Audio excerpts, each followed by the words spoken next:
Morning, Craig Howard here. Happy to be with you again this morning. I want to share a thought with you this morning that I know isn't going to earn me a lot of points with a lot of people. In fact, it may cause some people to just stop watching these devotions altogether. But it's something I believe in. It's something I feel strongly about. And that's the idea of drinking alcohol. I was reading some this morning, and there was an article in The Atlantic that talked about our period of crisis over drinking in America is at one of its highest points it's ever been. Since the turn of the millennium, alcohol consumption in the United States has risen continuously with very little decline in sight. Throughout the 1980s and 90s, it was on the decline. But now it seems to be on the rise at a very rapid pace, and it's no wonder. You know, in the 1990s, you might be able to buy wine in a supermarket or beer maybe in a supermarket, but you couldn't drink it there. Now they have supermarkets that have shop and sip situations set up. There's cup holders built into the carts. And they have bars in the supermarket where you can get wine or beer, and you can sip on a cup of wine or beer while you're shopping. Okay. Actual bars have decreased in number, but the places that you can get alcohol have actually gone up. You can now get alcohol in zoos, in shopping malls. Starbucks sells alcohol. Moms carry coffee mugs that say things like, "This might be wine." It's more likely, you know, now we have all of these new hard sodas and hard teas and all that on the market that didn't used to be there. There's just sort of a watered down, dressed up malt liquor kind of thing. But even before COVID arrived on our shores, the consequences were sort of catching up with us. As alcohol has increased in our country, as alcohol consumption has increased in our country, from 1999 to 2017, the number of alcohol-related deaths in the U.S. has more than doubled to 70,000 a year. It's become accepted in social circles where it was never accepted before. You rarely go to a wedding that they don't serve alcohol. I always feel very uncomfortable going to the receptions afterwards where alcohol is served.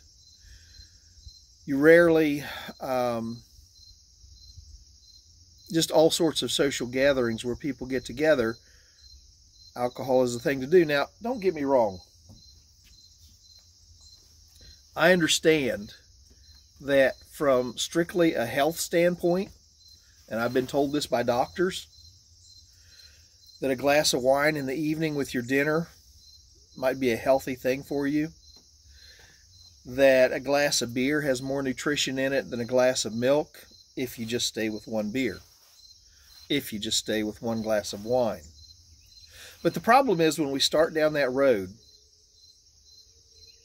things happen that throw us into discouragement, that throw us into depression, and instead of drinking that one glass, we drink 2 or 3 glasses or 5 or 6 glasses. My weakness is food, but I never saw anybody overindulge in T-bone steaks and then go out and get behind the wheel of a car and drive out of control and slam into a family head-on, killing the children in that family. I'm aware of that happening with alcohol. I know kids that started out just having a beer now and then, and mom and dad said, "It's okay," to the point now where their lives are out of control with their drinking. I know that a person that never starts drinking never ends up an alcoholic. A person that never indulges never begins to obsess over it and never begins to get hooked on it. The Bible has this to say about it, and has a lot of things to say about it.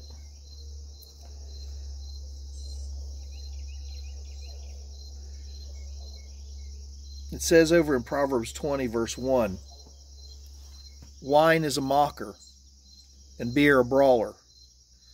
Whoever is led astray by them is not wise. You can take this for what you want. This is not a bragging statement. It's just a fact. I've never tasted alcohol. My dad taught us when we were growing up something that we can't do now. If a restaurant sold alcohol, we didn't eat there.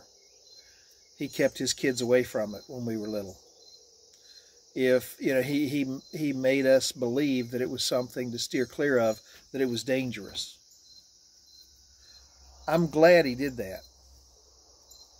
I wish he'd have taught me to eat more responsibly. Then maybe I wouldn't be fighting my weight my whole life. We all have our failings and shortcomings, but it seems like alcohol exacts a high price when it gets out of control. 70,000 alcohol-related deaths just last year.